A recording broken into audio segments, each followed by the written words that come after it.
Faculty of Education, BHU. I welcome you all on behalf of Indian Research Scholars Association in this valedictory session on 1 week national level research methodology workshop.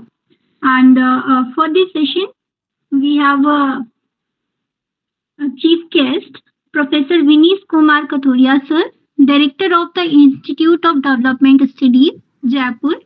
And we have a guest of honor, Professor KJ Joseph, sir, Director Gulati Institute of Finance and Taxation, and Chief Editor of Innovation and Development, Taylor and Francis. And we have a president of this session, the Professor Shireen Moosvi, ma'am, former Chief Person of History, Aligarh Muslim University, and co-editor of Studies in People's History Journal. Now, I would like to welcome Vikash Kumar, sir, President of Indian Research Scholar Association, for welcome address. Over to you, sir. Okay. Thank you so much, Sakshi, madam. Professor Joseph sir will join after 5 minutes. So it is a really honor and great privilege for me and also for the Indian Research Scholars Association. Today we have with us Professor Vinish sir, Director IDS Jaipur. So on behalf of me and on behalf of the Indian Research Scholars Association, I would like to welcome to respected Vinish sir, and I would like to welcome to my loved professor and to my mentor and a teacher, Professor Shireen Moosvi, ma'am, who has always stand with me and always guide to me to do some good work and get work in the academics. I would like to also welcome to Professor KJ Joseph sir, Director JIP and Chief Editor, Innovation and Development, Scopus Index Journal. Uh, in this welcome series, I would like to welcome and also not thanks but welcome to the Madam Sakshi Singh, uh, organizing committee member of this 1 week workshop. Uh, and also I would like to welcome Makhrine Vemi, active member of this workshop. Subhangi Amle, treasurer of this the India Research Scholars Association, Dr. Hemant Ganeshilal, Ashwini Kumarji, and Manorma Kuntalji, and other members who have given their 100% effort to for making this successful of this 1 week workshop. I would like to welcome all the participants of who has joined the various parts of the India. So I will not take more time.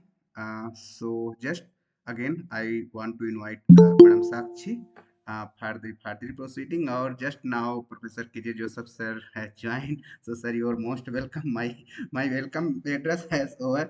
So, so thank you so much, sir, and you are most welcome for joining today. And we have with us Professor Kathuria sir. I think he's your good friend, KJ Joseph sir. I have given your suggest your name to Professor Vinish sir. So he has immediate ready to deliver his talk in our association. So over to you, Sakshi ji. Thank you. Thank you, sir. And now I want to inform our guest speakers that this is the validatory session of the 1 week national level workshop. And the title of this workshop was Innovative Research Methodologies for Emerging Academics. And duration of the workshop is 10 to 17 December. And this is the last session and validatory session. And so we have joined lot of participants, and so I want to call some participants so that they can share their experience regarding this workshop. So Santoshi Singh Rathore, ma'am, please share your experience with our speakers and participants. Thank you, madam. Thank you so much for addressing me. Thank you so much to this Asia platform that he always provides us very enriched platform to get knowledge, and we are taking it. And thank you, this all 7 days or uh, this workshop for providing us enriched knowledge on research, very basic to advanced, and we have learned many things.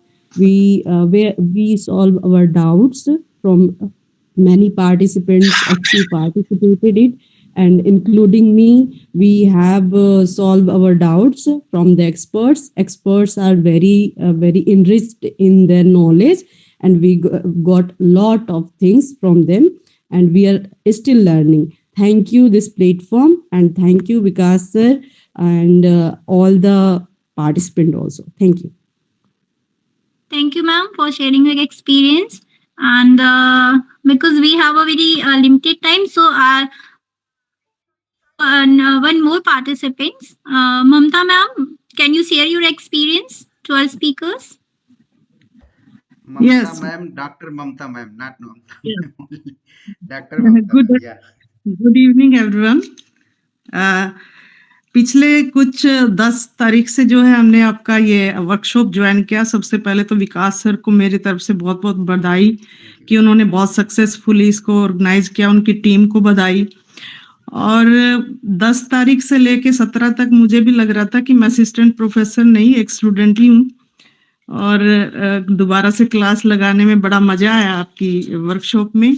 और सभी session बहुत ही informative थे, बहुत ही knowledgeable बातें उन्होंने बताई, और मुझे लगता है कि रिसर्च स्कॉलर्स को तो इससे बहुत ही अच्छा बेनिफिट मिला होगा। और मैं ये बात रिकॉल कर पा रही थी कि जब हम रिसर्च स्कॉलर थे, हमारे लिए कोई इस तरह की वर्कशॉप्स नहीं होती थी, और ऑनलाइन तो मतलब ही नहीं था। तो रिसर्च मेथोडोलॉजी को जितने अच्छे से अब वाले रिसर्चर समझ पा रहे हैं, तो मुझे लगता है कि वो बहुत अच्छी रिसर्च कर पाएंगे, बहुत अच्छा कहीं अपना एकेडमिक्स में अपना नाम कर पाएंगे। तो हमें जिस तरह की हार्डल्स आई, आप लोग उनसे बच रहे हैं, आपके जितने भी सवाल हैं वो आपकी वर्कशॉप में सॉल्व हो रहे हैं। तो ये बहुत अच्छा लग रहा था मेरे को देख के कि भाई काश हम भी ऐसा कर पाते। तो खैर अभी भूतकाल में तो नहीं जा सकते हैं, लेकिन अभी भी मैंने जो सीखा वर्कशॉप से, बहुत कुछ ऐसी चीजें सीखी जो मैं अपने स्टूडेंट्स को उनकी रिसर्च में मदद कर सकती हूँ, उनको उस तरह के एग्जाम्पल दे के समझा सकती हूँ। तो ये वर्कशॉप जो है मुझे लगता है सभी के लिए बहुत फ्रूटफुल रही होगी। इसी उम्मीद के साथ जो है मैं आपका ज़्यादा समय नहीं लेते हुए एक्सपीरियंस जो है यहीं पे अपना ख़त्म करती हूँ। तो thank you very much Vikas sir, आपका जो है इस तरह की ऑर्गेनाइज करने का, वर्कशॉप करने का। Okay, okay ma'am. Yes. Thank you, ma'am. Thank you for sharing your experience. So now it's a time to listen our speaker. I would like to call our chief guest of this session, Professor Vinish Kumar Kathuria, sir. Over to you, sir. Yeah, thank you very much. So I think I'm extremely thankful to Vikash for giving me this opportunity to speak on this, the concluding day of this workshop. And as the two participants have already mentioned, they have learned a lot. So it's always, though offline, online, offline, there are more advantages, but online also you learn many things. Now, once you have learned all the methodologies, what is remaining? So you know the methodology, you are doing research, so what is remaining after that? Any idea? What is remaining? Only implementation is remaining, sir. And after you implement, once you implement something, then Evaluation. Evaluation. After that, sir, conclusion. Maybe, sir, ethical consideration that I should like. the ethical consideration must have been covered or not in research. Okay. Yeah, it was covered, sir. It was covered, na? So okay. So, but I'll come. Yeah, ethical considerations are very, very important. But I thought once we plan to do some research, then we have to write also. So I thought I'll spend some time in writing a report. What all issues we see when we write a report. So I have some PPT, so I'll share with you. So can you see the PPT? Is it visible? Yes, sir. Yes, sir. Yes. Okay, so I'll go to the, let me see. If it is moving, just let me know. Is it moving?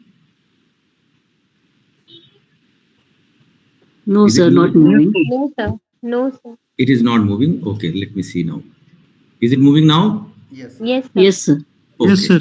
Because I have, I put this PPT in animation mode, it won't work. So let's try other way. So simple question is, how many of you write? So if you ask this question to anyone, and then how often? So we read a lot, we do many other things, but the moment it comes to the writing, then many of us will fall in that dotted line. Not in a month also, we will be writing. And writing is very, very important for any research. So because why do we write? Why should we write? Because writing, learning of methodology is one aspect. You try to implement that, and then now you have to write it. So it serves two purposes. One is writing is a product. You want to communicate to disseminate research results, either in the form of book chapter or a book or a journal article. So this is what is a product. But writing is a process also, because we want to derive the research results as a tool to create knowledge. So you can see that that's the whole purpose of writing anything. When we write, it is a product. Obviously, we want to submit to a journal so that whatever findings we are having, it gets disseminated to wider audience. But then it's a process also, because it creates a new knowledge basically. Now, students sometimes say that I know it, but I just can't explain it. Because if you cannot explain an idea, then you only know at a superficial level. So when we start writing, then only we start to think more cohesively, more concretely to figure out what does it mean. And when we use pure mental process, we can be vague sometimes and we might leave the pieces out. So writing makes these holes very, very apparent. So that's where a good article is always, the moment we see a good article, we see the introduction. Because the introduction, if it is written nicely, then only we start reading the further article. So you can see the introduction becomes very important, and writing is an art. You cannot learn in a one day. So you have to keep on doing a lot of practice, then only you will be able to do it. Now it is said that writing is a positive sum game. So can anyone explain what is this positive sum game? Why I am calling it positive sum game? Any example of positive sum game?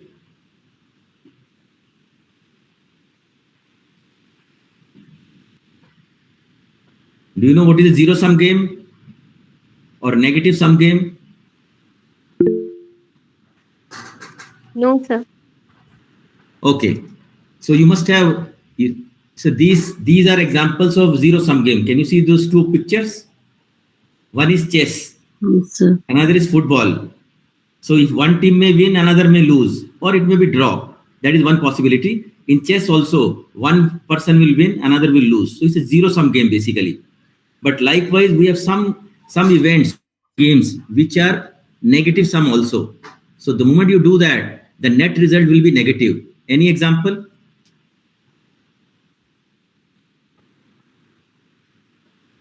If the match get draw, Match get draw is not a negative sum, na? So 1 point goes to one team, 1 point goes to another team. So 1-1. If the score is 0-0, if say football, then one team will get one point, another team will get 1 point. But if one team wins, then that team wins 3 points, other teams win 0. So you can see that it's not a zero sum. Is an example of a zero sum game. One will win, one will lose, and in some situations they may not win also. So it may be draw. But there are some games where there will always be a negative sum. Means both parties will lose to a great extent. Any example? Writing is a positive sum game where there are a lot of benefits. That's why I thought we should know what is any example of a negative sum game means there are two parties which are involved in this game and both lose. Sir, betting. Betting, Yeah. no, in betting one team wins, someone wins also. Cancel. नहीं sir, no sir, no sir, betting नहीं sir. रद्द हो जाना sir. When we play puzzles, when we in sir जब हम कोई उसमें lottery या समथिंग ऐसे में करते हैं तो नेगेटिव आ ही सकता है दोनों में. नेगेटिव आ सकता है, दोनों का नेगेटिव आ जाएगा, ऐसे तो होता नहीं है भाई. जो लॉटरी बेच रहा है वो तो जीत रहा है ना. चलिए, और रियल लाइफ एग्जांपल जब हमें पेनल्टी देनी पड़ती है. हाँ, पेनल्टी सर दोनों जब को पड़ हमें रही है. पेनल्टी देनी पड़ती है या फाइन देना पड़ जाए, I think that is negative sir. Okay, लेकिन वो आजकल गेम नहीं हुआ. नहीं, इसको game price war between companies. क्या बोले, दोबारा बोलिए please, say it again. Price war between companies. Price war in, हाँ, that is a negative sum game. बिल्कुल सही बोले हैं. अगर दो कंपनीज जैसे इंडिगो या एयर इंडिया अगर आपस में प्राइस वॉर में आ जाएंगे, एक अगर प्राइस कम करेगा तो दूसरा को भी कम करना पड़ेगा, पर इवेंचुअली ये दोनों के लिए सुसाइडल रहेगा, तो वो एक नेगेटिव सम गेम हो जाता है. Yes sir, yes sir, yes sir, yes sir. दो अच्छे एग्जांपल है मेरे पास. So I have two interesting examples, you can see from the pictures. So these are negative sum game. Climate change is a negative sum game. All will lose in that. Anything what we do which will affect our climate is a negative sum game. And war is a negative sum game. War में कौन जीतता है? कोई नहीं जीतता है effectively. तो whether it's World War II, World War I और अभी जो यूक्रेन रशिया वॉर है, कोई नहीं जीत रहा है, दोनों में कैजुअलिटीज हो रही हैं. सीरियन वॉर ले लीजिए, तो this is a negative sum game. पर राइटिंग जो बोलते हैं वो एक पॉजिटिव सम गेम बोलते हैं उसको बेनिफिट बहुत हैं. और जैसे कि process of writing is called composition, और कंपोजिशन में दो चीज रहता है. You have to analyse something, then you have to synthesise something. So take something apart to understand, this is your analysis, and then you synthesise something, put pieces together to make a whole.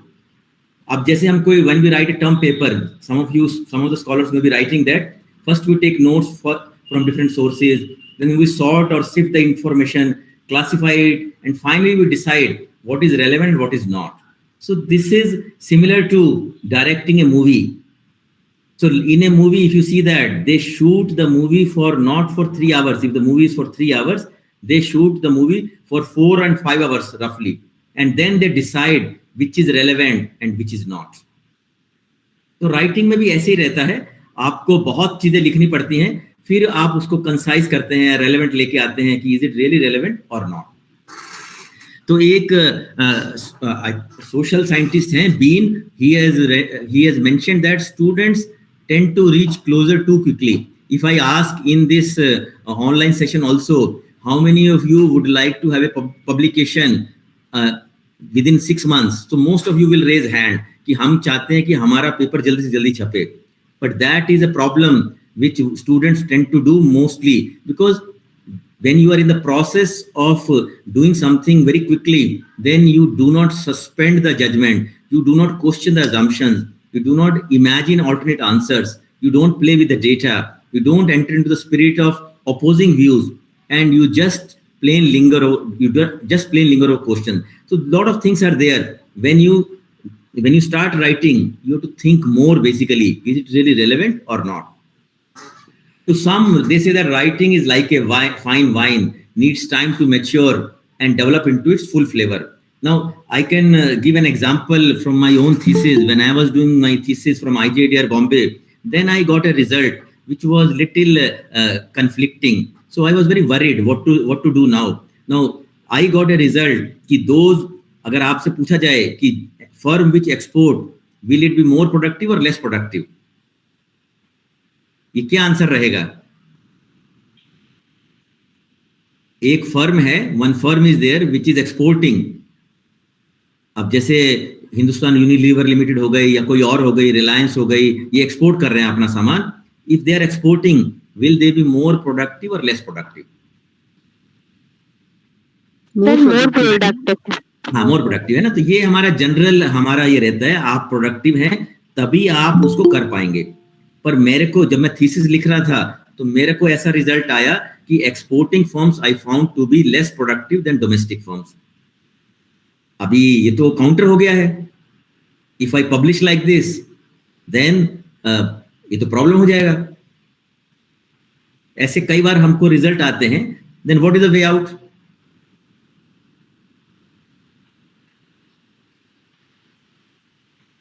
ऐसे कई बार आता है, तो आपको देखना पड़ता है कि ये क्यों आ रहा है रिजल्ट। अगर ये रिजल्ट की जो अजम्पशंस हैं, if they are valid, then only you can be confident. तो मैंने इस पे थोड़ा और ध्यान दिया कि which are those firms which are exporting और वेयर आर दे एक्सपोर्टिंग।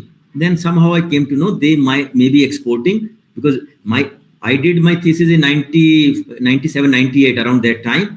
उससे पहले 91 when we liberalized, we had a rupee ruble agreement with Russia.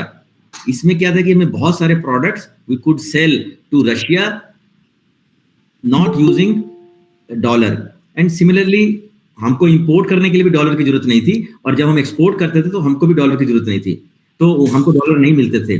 तो इसका मतलब है कि ये रुपी रूबल एग्रीमेंट की वजह से हम इतने कॉम्पिटिटिव ना भी हों तब भी हम एक्सपोर्ट कर सकते थे। तो मुझे ऐसी एक्सप्लेनेशन देखनी पड़ी। तो this is how when you start writing you find a result not conducive to the theory, which is not conducive to the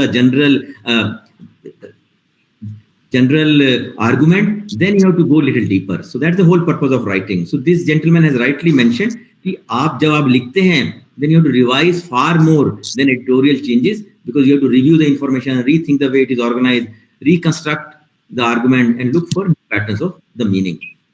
एक बहुत अच्छा कार्टून है, अगर आप देख पाएं इसको, because once we start thesis और पेपर में क्या फर्क रहता है? थीसिस में आप जितना चाहे लिख लें, कोई आपको मना नहीं करेगा, but the moment you start writing a paper, then you have to be very very concise. Your argument should be very very sharp. तो ये एक अच्छा कार्टून है कि I am the clutter fairy, I will come back, I am gonna need a much bigger van. क्योंकि हम बहुत सारी चीजें इकट्ठे कर लेते हैं, उससे ये लिंक है। एक और कार्टून भी ऐसे ही है, जब हम लिखने बैठते हैं तो हम चाहते हैं कि everything is very important, so it should be included, but this is not how writing has to be done. तो ये भी अच्छा कार्टून उस मामले में है। I will show you one picture and one, I don't know how many have you read this book, is called Maverick. तो his name is Ricardo Semler. तो ये this gentleman he is a Brazilian entrepreneur. So what he did, he got a factory from his father and then he turned it around. So factory was making huge losses, but he did something remarkable, and that's why he has written a book called Maverick. Now he has mentioned what about writing also. He has mentioned when he became CEO of this company, he was asking people to give them memos or something on some issue. Then he specifically said that memo should not be more than 1 page. Because you have to keep your arguments so concise or so strong कि एक ही page में सारी information आप उसको डाल सकें. Then only it's meaningful, because people don't have time to read. If you write a lot, एक EPW में तो you might have published also, or you might be thinking of publishing also. They clearly written the article if it is more than 7,000 words. वो बोलते हैं कि हमारे पास जगह ही नहीं है, अगर आपको कमेंट्री डालनी है तो 3,000 वर्ड से ज्यादा नहीं होगा. Your commentary should be. Now you have done a lot of work. You have collected data, primary data, secondary data. You have used a good new methodology. Now you want, and you have written about the results. Now you want it to be published, and you think that EPW is the right source where you should publish it.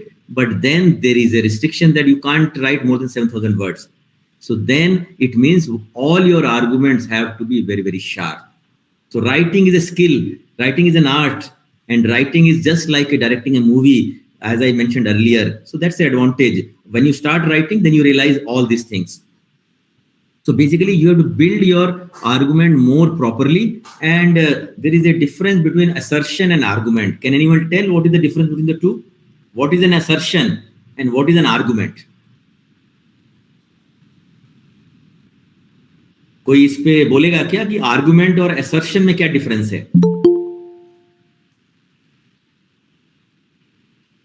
Sir please pardon, assertion assertion. Sir, assertion means I think a positive thinking.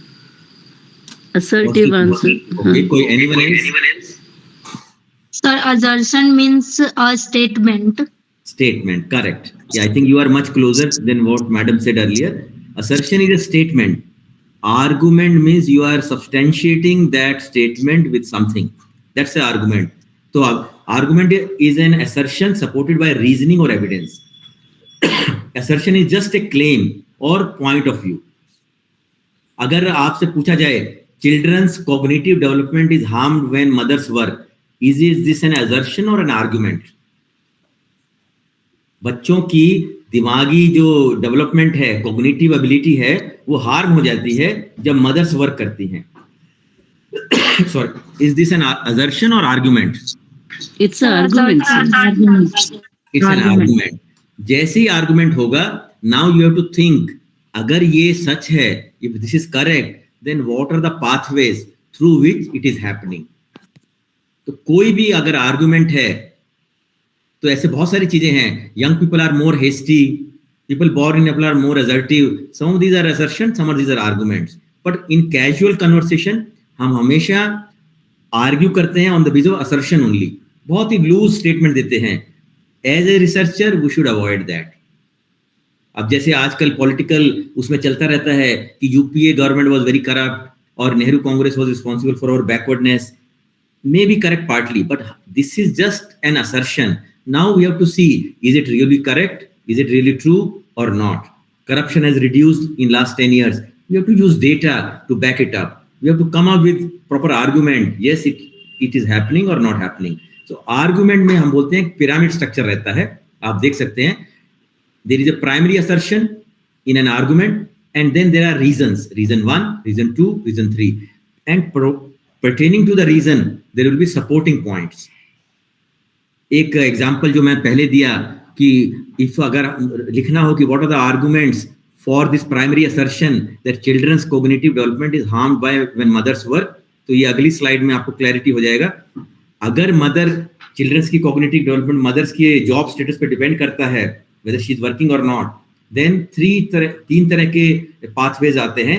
पहला ये है कि they will be having a caregiver और caregiver, and caregiver का problem रहता है कि they earn less और they have more children to take care. तो इसकी वजह से they will be giving less attention to the child. दूसरा ये है कि पेरेंट्स अगर काम कर रहे हैं तो they will have less interaction with the children. They will have less time spend involving intellectual stimulation like reading etcetera, और less opportunity for 1-to-1 interaction. फिर तीसरा है कि अगर आप डे केयर में बच्चे को डाल रहे हैं तो डे केयर में भी टर्नओवर ज्यादा रहता है, तो चिल्ड्रंस की स्टेबिलिटी, लाइफ में स्टेबिलिटी का इशू रहता है. So now you see there are so many arguments और रीजंस हैं. Now you have to collect data to see whether this argument holds और नॉट. तो ऐसे मतलब एक दो अच्छे एग्जांपल लूंगा, then I will stop. Basically एक बहुत ही अच्छा एग्जांपल है, मैं इसको स्किप करके आगे बढ़ जाता हूं. बहुत अच्छा एग्जांपल है ये जो एग्जांपल है मेरा फेवरेट एग्जांपल रहता है. I am just going fast. अच्छा, ये दो पिक्चर नजर आई हैं आपको? ये कौन है? Who are they? Famous actor and actress. हाँ, famous actor and actress. But what are their names? Ravina and Akshay. No, Dimple and Akshay. No, it's a Twinkle. Twinkle Khanna and Akshay Kumar, and they are husband and wife. Yeah, his wife. हाँ, so now अगर किसी ने now I'll why I'm showing this picture, the kind of reasoning argument Twinkle has given when she was about to get married to Akshay, it's very fascinating. Does anyone know the story or not? No, sir. नहीं मालूम है? तो when they were about to get married, then she asked Akshay कि आपके who all are there in your family? आपके मौसी कौन है, मामा कौन है, your चाचा कौन है, ताऊ कौन है, are they alive or not, are they dead or not, और उनके कितने बच्चे हैं, what kind of disease they have it, she made a chart. Then he was very impressed. He said, she's so caring. She's asking about all the family members. Later on, he came to know that she was, and she herself has revealed in some of the interviews, she made this chart because she wanted to get married to him, and she wanted to know whether their family has any illness or not, disease or not, which are hereditary in nature, so that their children don't have that. So now that is called a broad reasoning, if you see. So that's why this example is very fascinating. Another example, आपको मालूम होगा ये कौन है, मैंने इस पे नाम बगल में लिखा है. His name is Charles Darwin. So why I'm saying that when you start writing, then you should build your argument properly. Argument comes from reasoning. Reasoning has to be very broad. That's the argument. That's the thing I want to convey. This is the last PPT basically, because I don't want to take too much time from. So Charles Darwin की story मालूम है आपको? Charles Darwin ने क्या किया ये तो मालूम है ना? What he has done? Yes. Theory of evolution. Theory of evolution. So, he was about to get married. तो जब वो शादी करने वाले थे, उस एज में पहुंचे, when he was at that age, he has written a letter to himself. So I happened to visit Manchester in 2010 and 11. So there was an exhibition on Charles Darwin. So I went to that exhibition. There that letter was they had displayed, and it was written pros and cons of getting married. So he has written, suppose I marry. If I marry, then I will not have that much time to do research. Because at young age, when you get married, 25, 26, 27, 28, then obviously you will not have that much time to do research. This is what he has written in his letter. Then he said, when I marry, then I might have to visit my wife's relatives also. I may not like that also, but that is again a waste of time. So he has written that. And then he's saying these are cons of getting married. Then he has written pros of getting married. He said, when I'm married, when I go home, there will be someone to say hello to me or to talk or converse also. Then he said, when I grow old, then I will have grandchildren. And eventually he says that I will marry. You can see that marry, QED. So he concludes. Now this is called deep reasoning. You are going to a conclusion based on lot of thinking, and eventually you are deciding. I'll show you that letter which he has written to that. This is the letter he has written. You can see that in his own handwriting, he's saying marrying on the left hand side, not marry on the right hand side. So it is readily available. And I think he married and he was very happy after that. And this is his wife. So I'll stop here. I'll just tell you that writing is very important, very crucial. So, and writing requires a lot of thinking, and thinking means you have to go for a lot of reasoning. Then only it will be meaningful. People will read your research work. Collecting data is one aspect that is important, but putting them in words so that other people can understand it easily, that is a challenge. And you have to spend more time in writing. According to me, if you are doing some research, you spend at least half an hour in writing, whatever you learn in a day, that will increase or improve your reasoning ability. So I'll stop here. I'll thank Vikash again for this, allowing me this opportunity to speak on this. Thank you very much. Thank you, sir. Thank you so much for your valuable valedictory address. So just now, I would like to invite to Professor Joseph, sir. I think most of participants know about Joseph, sir. So, sir, you are most welcome.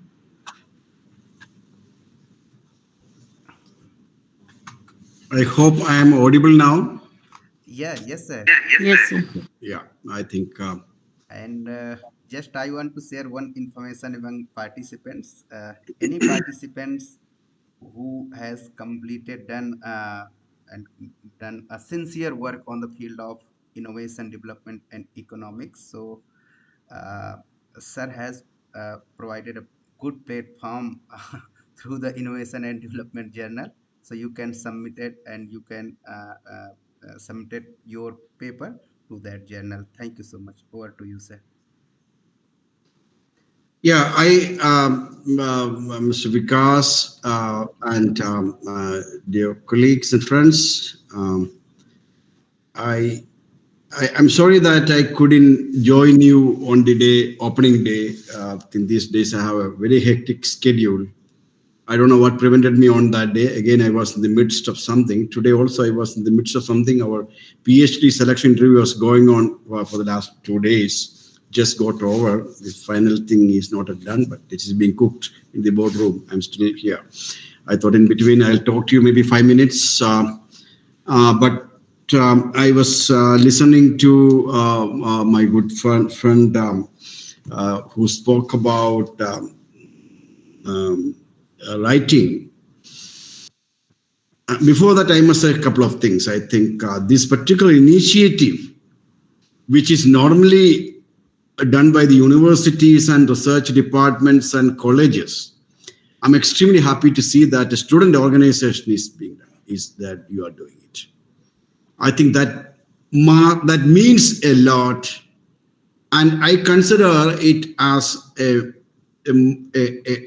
disjuncture in the trajectory of learning in India, and that augur well in an era where we have great expectations about the younger generation, and we have a lot to gain from the so-called demographic dividend. And I'm personally of the view that what you are, to a great extent, is an outcome of what you do. So, of course, at the same time, I must also tell you that what you are is also a great function of what you were given. Even without getting, some people can make by yourself. I would say that there is a lot to, when you are talking about research arena in this country. I'm not at all a satisfied person, at least for economics. Others, I don't know. I'm also not happy about the way in which economics is taught in this country. Last week, I was talking to a group of lecturers, and I asked them, what is actually the problem? They told me very passionately that, sir, look, the students are not interested. They are not interested at all. My God, I felt very sorry. Because in my class, if one student is not attentive, if one student looks out of the window and not listening to me, I start sweating. I cannot speak any further. Not in the online form. I'm very happy that you people, maybe you are not. I'm not able to see how many of you are sleeping, how many of you are not able to see. That is the advantage of online. I won't be sweating because that is an advantage for me. But otherwise, of course, I never teach big classes. I always my teaching was essentially at the MPhil level and for the PhDs, including in JNU. Then the groups used to be small, but if one person is not attentive, I just can't proceed simply because I tell myself, you are not interesting. What you are not saying is not interesting to your student. Then I say that, okay, it's not the problem with the student, it is a problem with me. And I was actually telling my faculty colleagues last week, look, day after day, week after week, semester after semester, year after year, if you are confronted with such students, your life must be terrible, I must say. Your life must be terrible. Then I started thinking about it. I am of the view that every child, every student comes to my classroom who is sitting in front of me, she and he comes to me, sits in front of me with a heavy textbook of economics derived from her life experience.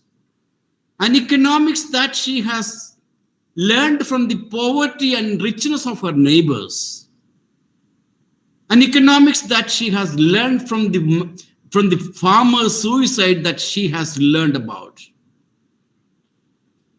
And every day they come across a whole lot of economics, but when they come to the classroom, I'm telling my experience. When I went to the first year degree student, I was taught microeconomics by one of the most renowned person. I don't want to say, and he was politically very influential, and he was academically very influential, and he was syndicate member for 3 consecutive terms.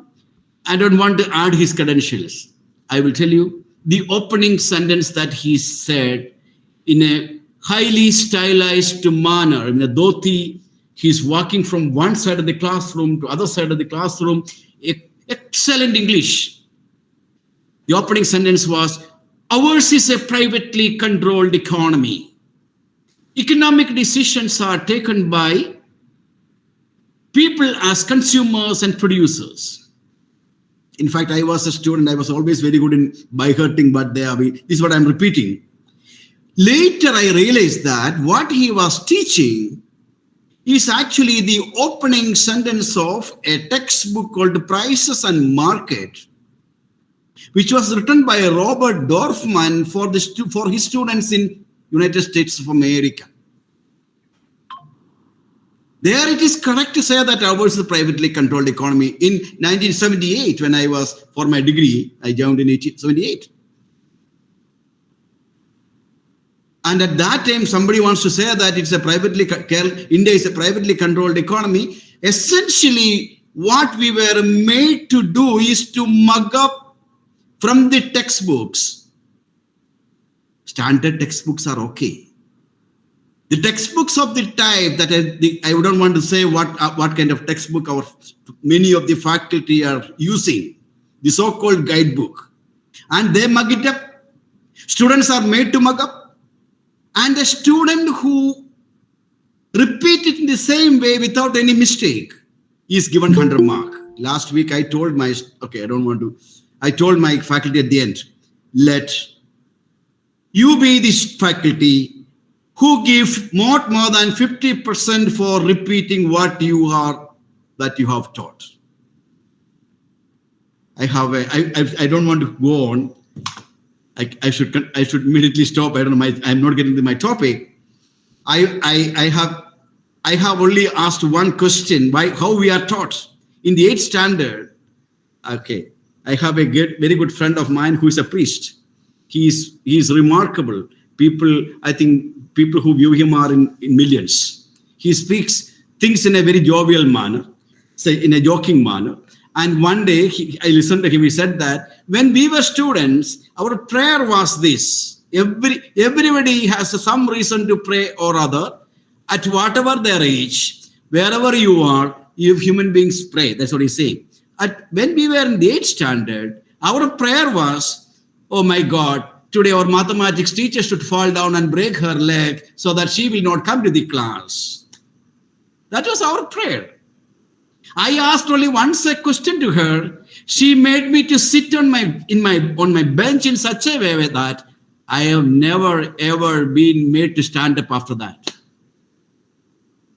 I want to ask my faculty colleagues, how many of you are tolerant to questions?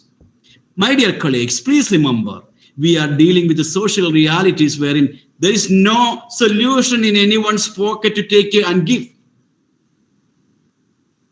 In fact, you should be trained to ask questions. And it is only from questions that answers come. If you are mugging up and repeating what your teacher has taught you, and teacher know, how will this stock of knowledge will increase, my dear? You stagnate. Learning is an interactive process. And only through interaction and questioning, answers come. But at the same time, when you are in review of literature, you are doing critique. What is it? I said that, in fact, I wanted to know that I was looking through the wonderful program. You have covered everything. What is necessary for writing a thesis. And in fact, I forgot who was the previous speaker. Your previous speaker was writing, IDS director. Hello? Yes, sir. Yes, sir. Who was the IDS director? I just forgot his name. Vinish Vinish was telling you about how to write. That's all, but that's all left now. Now the question is, I want a couple of questions. I'll stop. I don't, because I always like talking to people and energy for a teach. Where does any professors here? Any assistant professors here? Dr. Mamta Devi, assistant professor. I have a question to you. When you When you teach a student, where do you get your energy from? Where do you get your energy from? From the breakfast, lunch? No, बिल्कुल नहीं sir. किधर से मिलते हैं? बिल्कुल student से ही return होती है एनर्जी. उनके eyes से मिलता है. When you look at her eyes, when you look at his eyes, वो कितना अटेंटिव है, वो मुझे सुन रहे हैं कि नहीं सुन रहे हैं, क्या मैं उन तक पहुंच पा रही हूँ, उनके तक अपनी बात पहुंचा पा रही हूँ, तो that's means. The point is, I have to conclude because my driver is waiting. Only 7 o'clock. I don't want to put him into trouble. Okay. Now the point is, where do we? Okay. I want to ask one question to all of you. What is the difference between I think all of you are going to do PhD. What is the difference between a PhD thesis and a report? You know that so many reports come out appointed by different committees come up with the different reports in this country. So what is the difference between a report and a thesis? Any idea? Anybody has any answer? Because you are going to, anyway, you have to write. I'm going to speak about, I'm going to talk, my idea is to tell about publication because you are already written stuff. You have been taught how to write. After writing, you have to publish. In my computer, I think I have not even published, not even 10% of what I write. I write a lot, but I don't publish because I am not happy. I'm never happy with me. That is why people, so every day at least I reject 3-4 articles because I'm not happy with me. So how can I be happy with others? Okay. What is the difference between a thesis, which you are going to write, and a report? I think if you give me an answer, I will proceed otherwise. Okay, I think again, what I am going to say, please take it with a pinch of salt. No, you can take it with a spoon of salt, like half a glass of salt, not pinch of salt, lot of salt. Yes. Pardon? Sir, good evening, sir. Myself, Jyoti Shekhawat. Sir, thesis is actually a new knowledge, something new which we will research again and again. We are searching about the previous thing. And it is a new knowledge, something new information. And report means maybe it may be a survey, it may be old. Survey is also new knowledge is important. We need some knowledge. That is why the Chief Minister recently appointed a committee to look into this and that. They also have without knowledge. Anyway, No, knowledge is there, but that is not. I don't believe in right or wrong. Everybody is right. Everybody is right, and that depends upon the color of. Okay, I'll come back to that. The color of your glass, how you see it. So, in my view, I can agree or disagree, which I because I don't want to impose my view. I would like to say that. But what essentially research involves? In any research, you have to gather information. Am I right? Data. It can be quantitative data. It can be qualitative data. It can be. Then you have to use some method. That method can be simple. Some people write thesis only with the page number as the number. In some people, when they write thesis, the only number that you see is only the page number, no other numbers. In some other thesis, you will see only numbers. Numbers after numbers after numbers. Tables 1, table 2, table 3. So the point I am trying to say that essential aspect of gathering PhD thesis is essential. Any report or thesis is to have information. Information is very important. And from information, that information, okay, assume that if you call this water as the data, this water, no, this glass as water. The same water, if I put this water into this glass will take the shape of a glass. Each same glass, suppose I put it in, somebody brought me a cake. So suppose I put it into this vessel, this will take the shape of this vessel. Problem is not with the, okay, there's a cup here. Suppose I put into this cup, this will take the shape of the cup. Water is the same. Water is the same. Information is different. Sorry, what we are saying is that the same water, when you put it in another vessel, it will take the shape of that vessel. The problem is not with the water. So what I'm trying to say is that what is quintessentially needed in a thesis is a clearly and explicitly articulated framework of analysis. The moment you gather your data, you need to have an explicit framework of analysis. That framework of analysis is your choice. That is your choice. There's nothing right or wrong in that. So for example, only point is that I choose this glass because I know that there are so many people collecting water and putting in this glass. So this glass walas are a group. I belong to that group. Neoclassical economics, Marxian economics, Neo-Keynesian economics, structuralist school, institutionalist. So the institutional class may be looking like, this is the institutional class. This is structuralist framework. This is a Marxian framework. So you need to have an explicitly, these are very broad things. You need to have an explicitly stated framework. Only thing is like, suppose I would say that, like, I'll put it a little bit more dilutedly. So everybody wants to go to heaven, I suppose. Everyone wants to go to heaven. Okay. A Hindu will say that, okay, what you should do, you should go to temple and pray to Krishna, you Mahabharata, you have to do your brother, November, etc., etc. You go to heaven. Okay. And Muslim will say that, okay, you have to go to 5 times, you have to do in this car, you can do all that.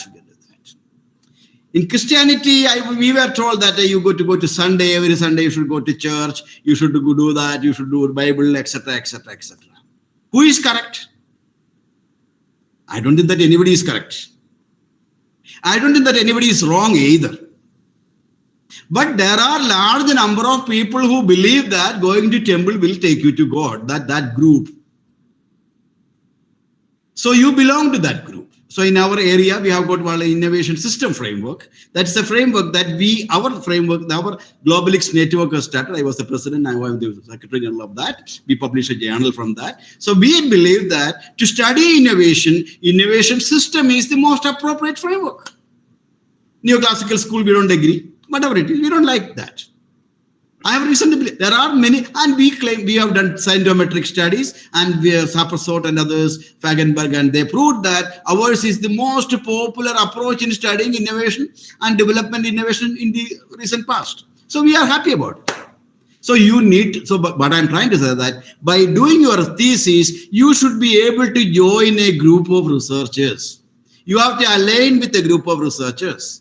You should be known in that group. So to do that, what you should do, I tell my students, if you are not communicating at least with one scholar a month, you will not be a scholar. You should read. When you read, you should communicate. And someday when you critically say, some people may not be very happy. I don't want to say stories about, I wrote to Danny Roderick, we were very friendly. When I was in Yale, we met first time and we were very friendly. Anyway, I don't want, so we used to communicate. Communication is the best. You have to be in touch with you. Suppose you are a researcher, you should make it a point that you are in communication with your peers. They should be made known that so and so, okay, here Archana Kumari is doing a big PhD research in this area. Even before you publish, and people are known that, oh, here is a person working. Okay, if there's a job opportunity, immediately, okay, I know. Give your proposal, give your first draft, sir, please give me a comment. Okay, I read your article, I really liked it. So whatever, whatever. Okay. Now, we'll come back to the story. This is okay. This is practicalities of PhD thesis. John Wiley, when I was, I remember recently Manoj Panda was here in my institute. He was a member of the planning commission, member of the finance commission. Hello. And we were together in Ale and we had a dinner. Gustav Rani, have you heard of Gustav Rani's? Gustav Rani's Fay Rani's model, have you heard of? Gustav Rani's economics. Are you economist? Anyway, Gustav told me, KJ, why don't you come for dinner? I told, look, I don't want to come with John Wiley. He's a general equilibrium man. He told, I'm not inviting you for academic discussion. Come for dinner. We are going for an Indian restaurant. Okay, then I told, look, I have a good friend who is a CGE man. I will also take, we were sharing same apartment. So Manoj Panda invited him. So we went over. So during that time, during the dinner time, John Wiley asked me a question. KJ, tell me, how an ordinary man read a book and how a professor read a book? But you know what is the difference between a professor and academician reading a book and ordinary man reading a book? Okay. An ordinary man will take the book, open the book, okay, preface, author, introduction, forward, etc., etc., etc. I will read from here. He will read from here. How the professor reads the book? Particularly how when your evaluator read your thesis, he will start from the last. First he will look, oh, whether my book is cited. Oh, very good.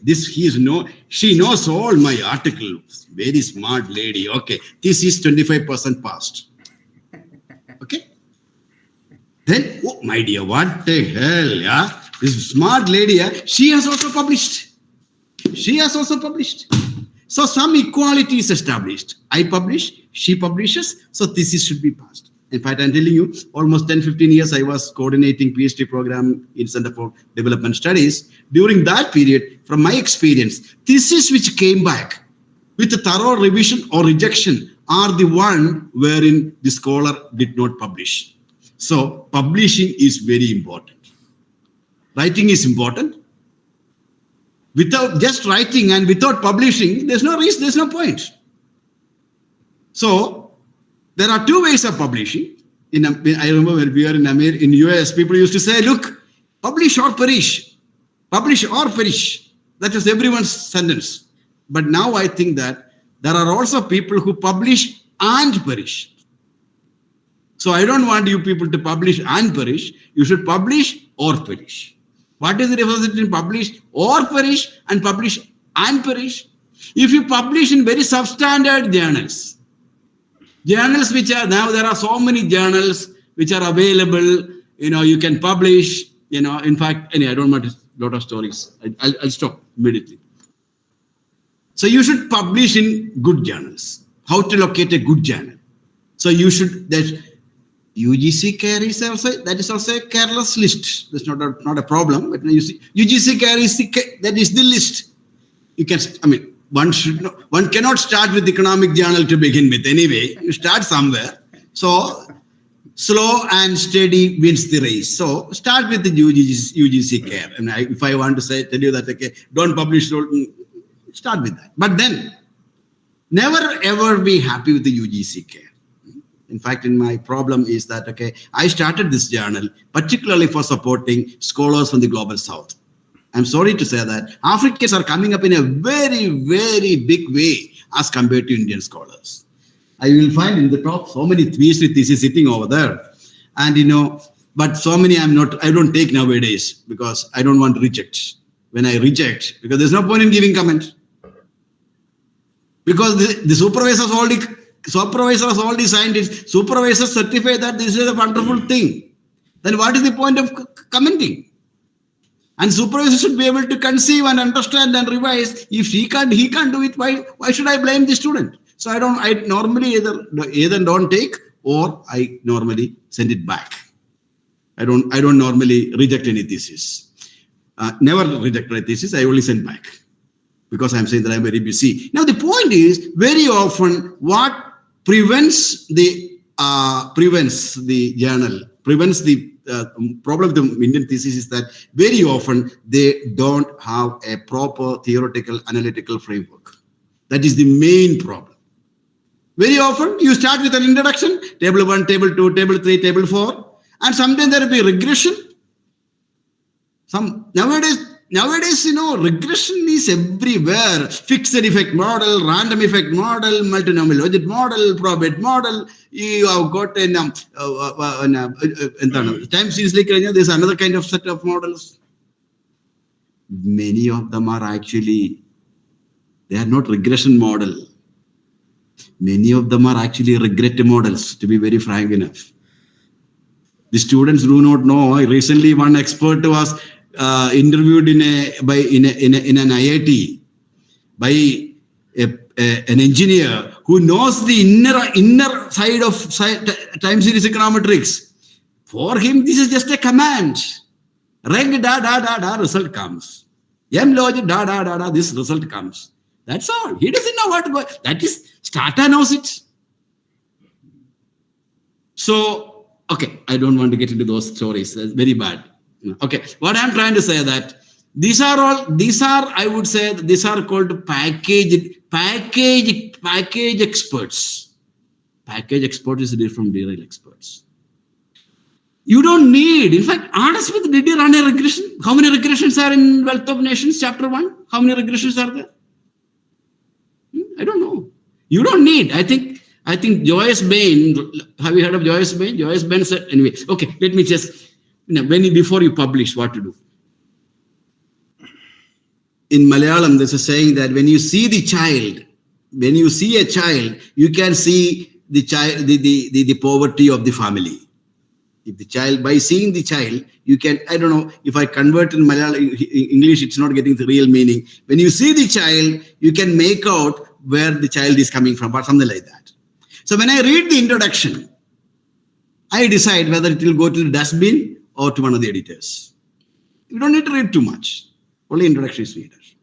So the first thing which we need to do is that before writing an article, please decide whom am I writing to. Please locate the journal. Write for a journal to begin with. Are you writing for EPW? That is very different from when you are writing for Indian Economic Journal. Suppose then it's very different from General Development Studies. That is very different from World Development. That is very different from any other journal. So first of all, also as editors, we are also a bit selfish people now. We also first look at, what do I look at first? Whether he's familiar with the article published in my journal. Okay. Just like John Wiley's PhD thesis examiner, when the article comes, what I do is go to at the end, how many of my journals he is familiar with. If he is not familiar with the area of my research, it published in my journal, why the hell he should come over here? Like, go elsewhere. Immediately say, I won't say that. That I will put at the end when the after reviewers come. I encourage you to read this article. That necessarily means that my site score should increase. No, my journal site score should go up. No, only by a new site, my site score will increase. No. So there are, these are all the business. This is every editor does, but don't do it in an explicit manner, in a very subtle manner. But you should know, point number I'm trying to say, you should know, see, review of economics and statistics style is very different from, say, for example, an article in economic perspective. So you should know whom am I writing. Don't write that I write and you journal, you take it, nobody will take it. And you should also familiarize with what that journal has actually published in that area. Very important. Not that you should be only from that journal, that will be stupid. You should be also familiar with important published article published in that. Then what is important is in 1.5 to 2 page, you must have a very, very persuasive statement of the problem. When I read 1.5 page, done. If this, then it's very clear. Some people perceive 1.5, there's nothing there. You give on, blah, blah, blah, blah, blah, blah, blah. It goes on. Nothing. You should have a very persuasive introduction wherein a clearly articulated statement of the problem. That's important for thesis also. An introduction, a well-written introduction, that introduction is often done at the end. In fact, I'm telling a student of mine, in fact, anyways, okay. I keep on, I can stop. I think I'm going to stop at 10:15. So this is where then you have to get into the analytical framework. Can be an explicit analytical framework derived through the review of literature. You should know then these are the problem, these are the issues. Then you should say how this article will contribute to the existing stock of knowledge. That is the ideally an introduction should conclude. So that then you have to say the review of literature. Review of literature should be a critical review of literature. What is critical review? Tactical here. Finish everyone. No. That is what we did. What is normally available as review of literature in most theses in India is either alphabetical order or in chronological order. That is not the way to do the review.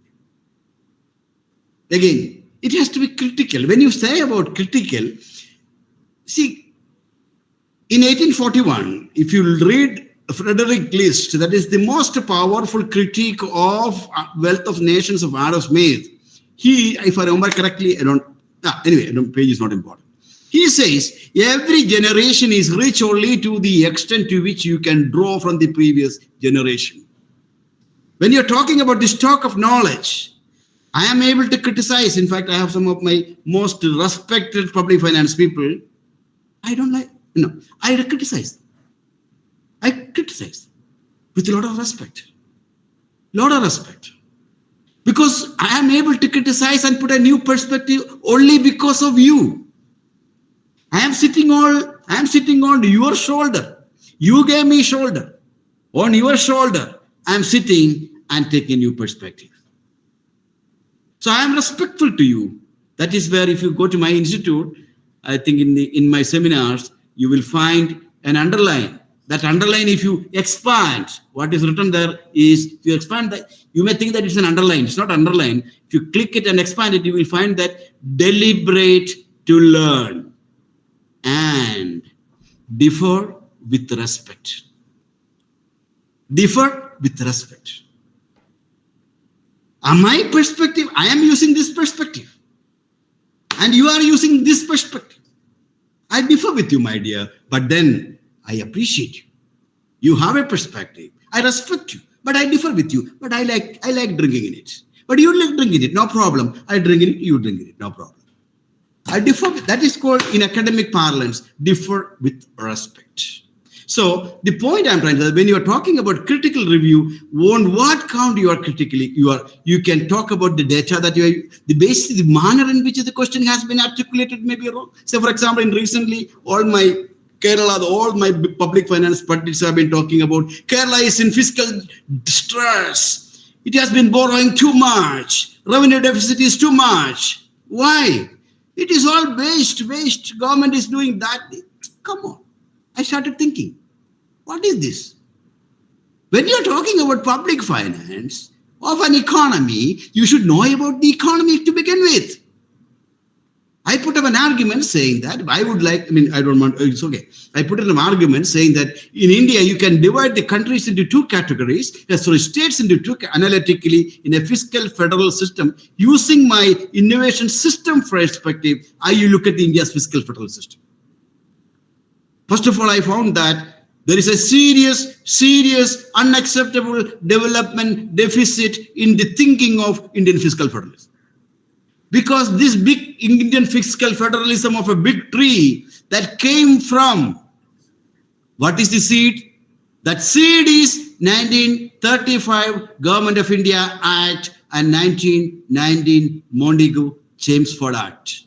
These two acts were not enacted with a view to make India a developed economy by 1947. These acts were created by colonial rulers with a view to keep their colonies under control. And this was emulated to a great extent in our federalism. So no wonder if there are development deficits in our deficits in the development, the orientation of fiscal federalism, nobody can be blamed. Okay, I think I must stop it. I think it's already 7:50. Okay, I think we will discuss later. I'm sorry. So what I'm trying to just in the point, I would have said that How do you critically look at it?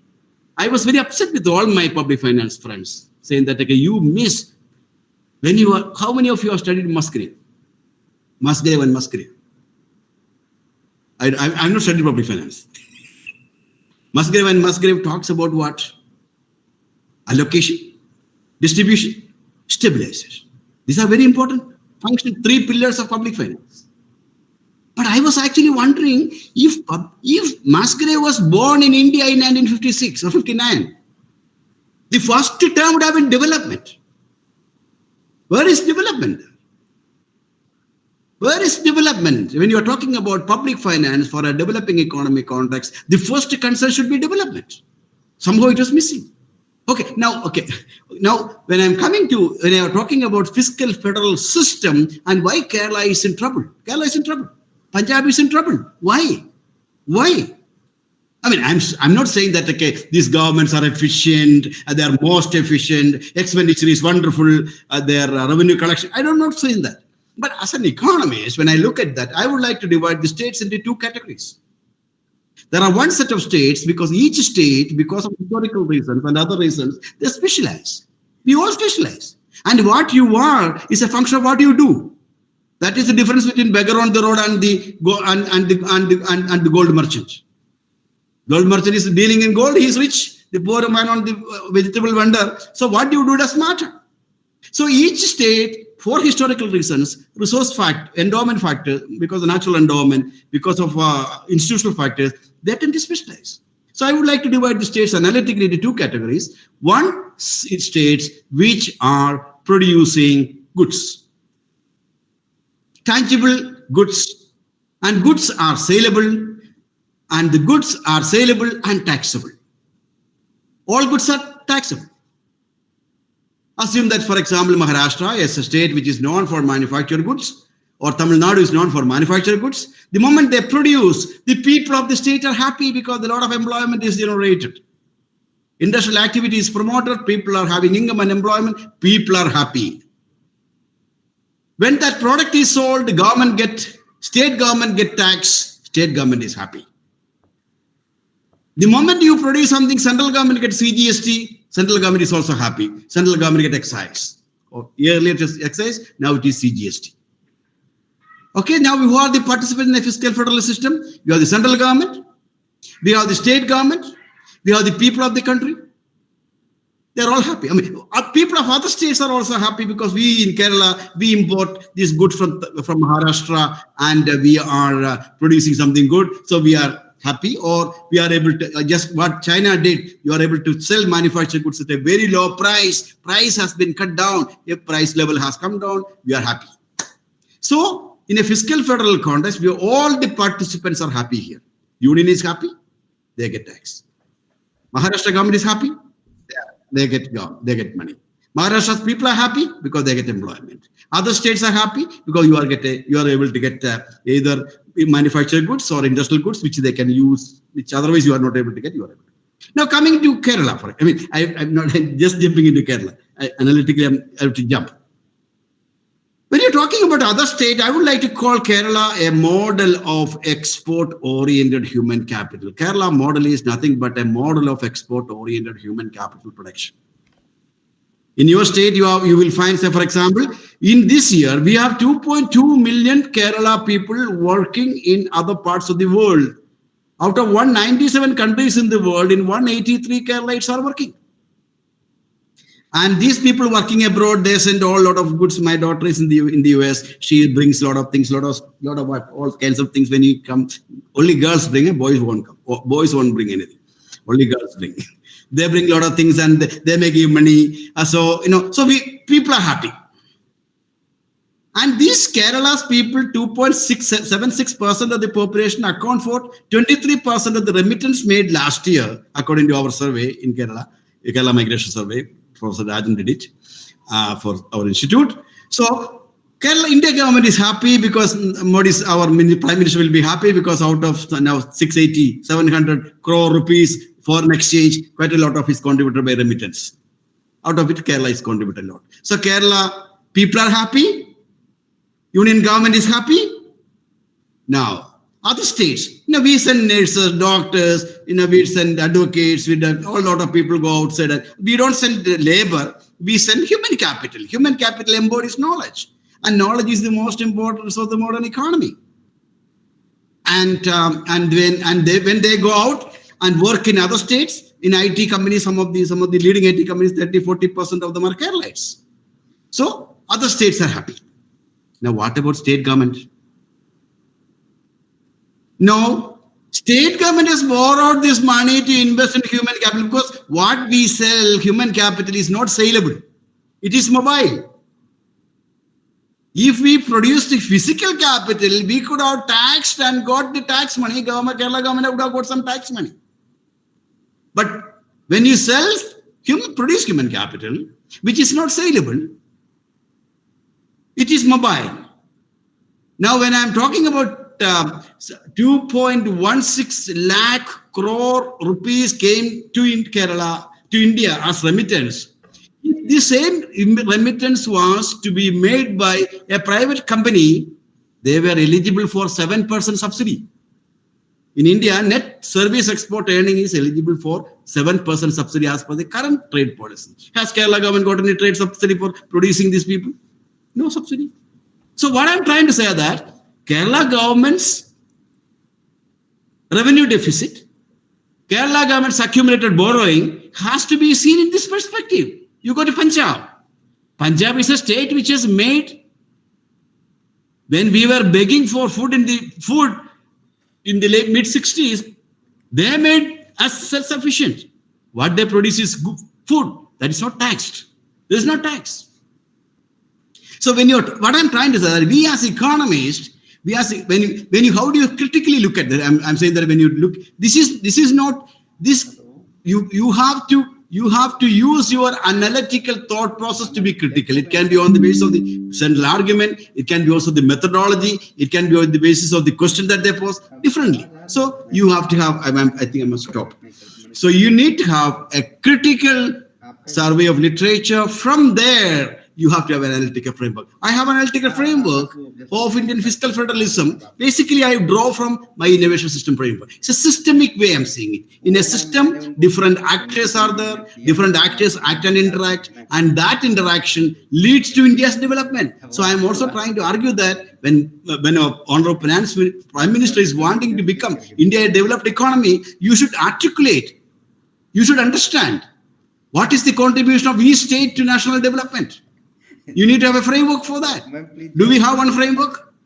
Karnataka government would say that, okay, no, look, I am paying, when I pay 100 rupees of taxes to central government, I get only 12 paise or 12 rupee. That is not the way. That's an accountant's approach. So what I'm trying to say is that you need to have, this is my analytical framework, fiscal federal system in a systemic way. This is the framework. So now I will stop it. So what I only said a few things. When you are before publishing, if you want to publish, and you should not stop writing. You should not stop with writing. From writing, you should go to publish, and you should not do publish and perish. You should publish or perish, not publish and perish. Because if you write in very bad journals, you will perish. Nobody will, So anyway, I don't know. So when you are writing, most important thing is choose the journal. Which journal you are writing for. The introduction, spend a lot of time. Don't write the introduction have an introduction. When you write an article, it may take 6 months time. Introduction, you should be written. Introduction should be a 2-page written in 6 months. So every day you should revise. This is what your previous speaker told. You have to brew your writing. Keep it brewing, the quality of English improves. The most important part of an article is just like your face is the most important. That should be impressive. When you go out, you do a lot of lipstick and other things, all those things you do. Just like that, introduction is the most important. That should be very attractive. So that you should spend a lot of time. The whole body can take maybe 6 months. This is also a piece written in 6 months. Introduction, you have to spend a lot of time. Okay, now then you have to think about analytical framework. Then when you write your result, always relate to your review of literature. Where do you join? How are you finding your result aligning with what do we know? That is the discussion part. So I think this was not expected of me. I was basically, I should stop. I think I have to rush. I'm sorry that I've taken a lot of time. I will conclude by saying that it is a wonderful initiative, and I'm very happy that you, the research scholars, have taken your initiative. And I must also tell you that don't call professors many professors. I remember when I was studying in my institute, my one of my classmate was the finance minister of another state in the country, and all of them are, I think, anyway. I mean, so I would always say that lot of teaching took place in the teaching block, but most learning happened in the hostel. So I would say that you should, after every lecture, I tell my students, after every lecture, you must interrogate the lecture. Interrogate him. What sense did he make? Where he was not very clear, where I disagree with him, where I agree with him, where I would read more. Nowadays, there is no need of asking for reading. Google pe sara hai kya? Don't ask for reading from your. I remember in my time, somebody could boss around with everyone saying that, okay, I read this article. I read this article. Have you seen this? I remember this thing these days, that doesn't mean anything. Everybody, for everything is accessible to everyone. So I would say that you should, you should create small groups among yourself, and that will be much more powerful learning forums. And if you think that, okay, you need some clarity with all none could come up with, then you call a professor. So I would like to see that our Indian research, your Vikas and all your colleagues, you make this into a very, very vibrant learning platform spread across the states, spread across country. And I think you have a big future. In fact, we have a long way to we have a long way to go in terms of economics teaching and research. I don't know who is anybody is bothered about it. I don't think that many are not, but at least I'm very happy that such initiatives are coming from you people, and I congratulate all of you, and thank you very much for calling me to be with you. It was my great pleasure. We were not able to interact. If you have any question, I can take another 2 more minutes. I hope my driver will get healed. Thank you so much, sir. Actually, when sir was talking about that, I had written many things I had, but I had not published. So, sir, I think it was not wholly true because, friends, when you will check the Google Scholars of Professor Joseph, sir, just I'm showing this on the camera. So, sir is the highest cited personality in the world. Sir has 400 4,514 citation. Come on. It's very small. It's okay. Thank you very much. That's not. Thank you for your kind words. Yes, yes, Words. sir. Nice words come from kind hearts. I Yes, appreciate that. That's yes, good yes, enough. sir. Yes, sir. And So, I'm still on my mobile. I'm on my. I'll join you if you want. We can talk. yes, yes, sir. Yeah, Yes, I'll sir. close So, my. thank you so much, sir. So, just I want to invite to Professor Shireen Moosvi, ma'am, for the presidential remark. Shireen, ma'am.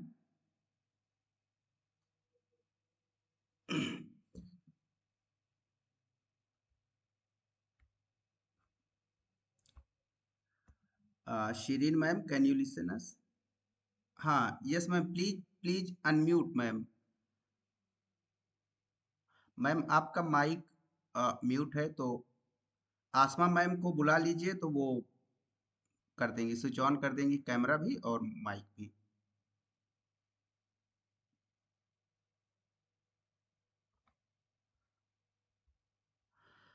श्रीन ma'am, आप जो है mute है आपका mobile, तो please unmute करें।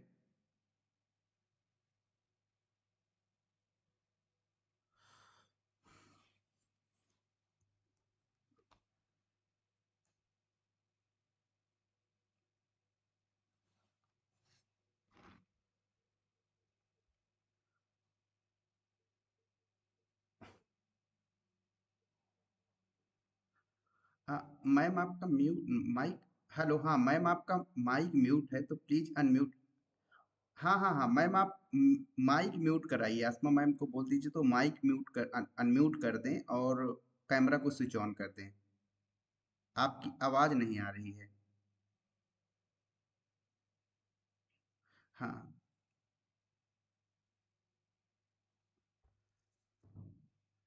Shirin ma'am.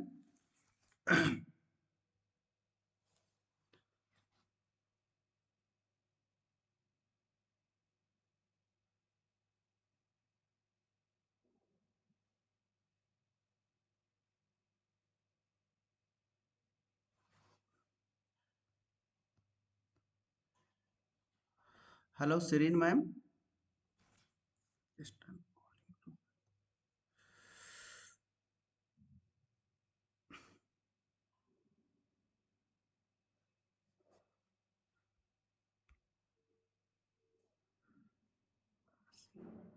Hello.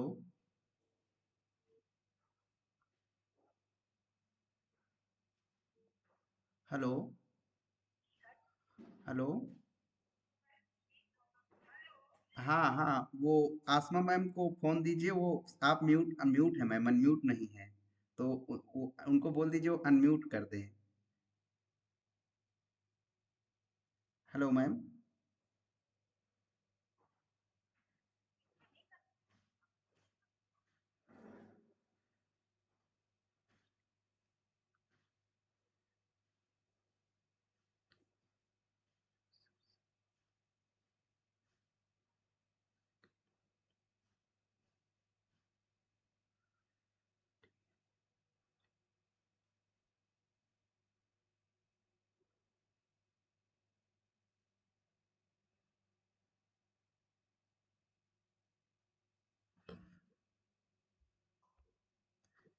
Actually participants थोड़ा सा please wait, क्योंकि मैम अनम्यूट नहीं कर पा रही हैं और वो स्विच ऑन नहीं कर पा रही कैमरा, जस्ट वो किसी को बुला करके कर रही हैं, तो थोड़ा सा प्लीज वेट करें।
मैम, मैम कुछ इशू हो रहा है क्या?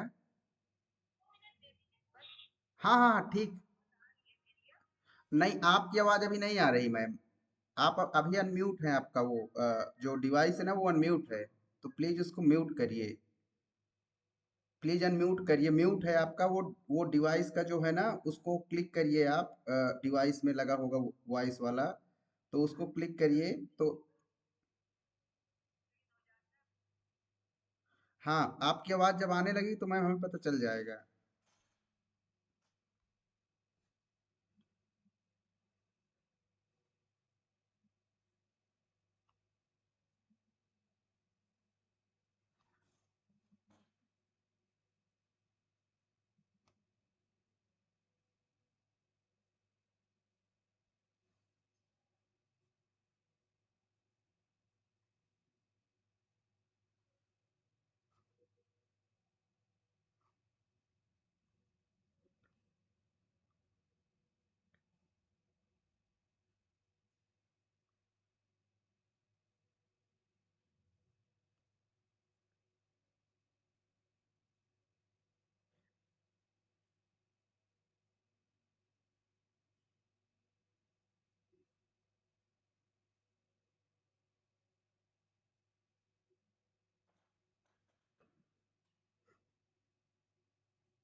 एक्चुअली मैम थोड़ा सा टेक्निकल एक्सपर्ट नहीं है, तो इसलिए इशू आ रहा है कुछ।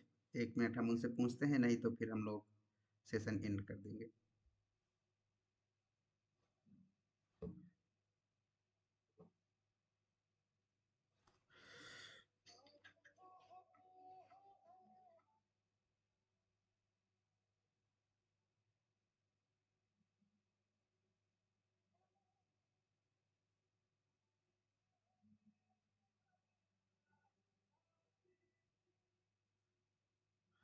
हाँ, अटेंडेंस शीट बना लिया है? बना लीजिए, है ना?